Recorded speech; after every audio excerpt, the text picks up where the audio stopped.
Hi guys, today we're going to talk about the Infragistics Control Persistence Framework. It provides a unified API so that you can save and load the state of various controls. This framework allows you to save the state of an Infragistics control or even a non-Infragistics control. You can really point it to any dependency object. You could take it even a step further and control what properties on a dependency object get persisted.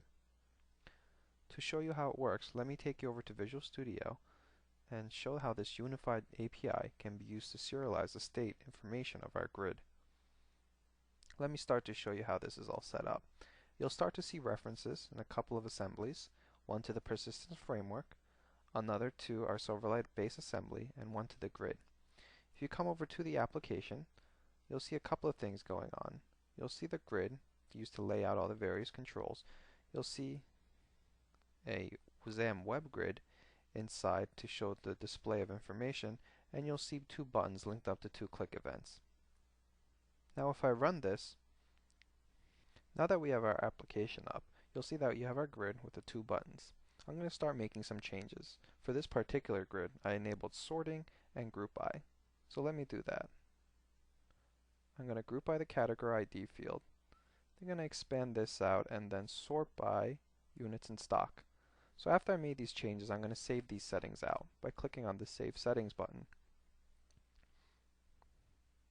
When I click on that Save Settings button, it actually serialized the information in the grid and pushed it to application storage. So if you go to Silverlight, go to application storage, you'll see that something is currently saved there.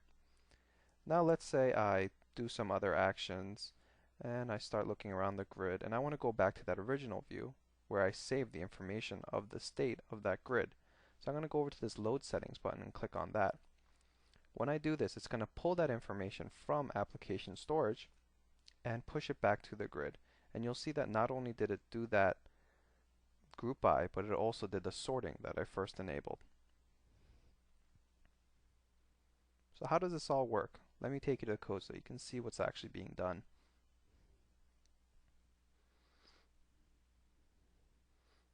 Back in our XAML, you'll see there's not much that is being done. You'll see that there's only the same definitions that you would see for laying out the controls. You'll see the grid and two buttons. Let's take a look at what's being done in the click events. When I go to the code behind, you'll see that there's minimal code being used. You'll see for the first button click, a memory stream is being created when you call save method off the persistence manager. Then we're just creating an isolated storage file and saving that out based on this file name and this string. For the other button, you'll see when you click on that, we're just doing the reverse process. We're getting the user store for the application, and then we're checking to see if that file name exists, the one that's specified here in this public constant string. And then we just pull that out and use the persistence manager's load method to take that stream and push it to the grid. Now that you've seen the persistence framework in action, feel free to use it in your application, whether you're serializing the settings of one of our controls or something else. Infragistics. On the web at infragistics.com.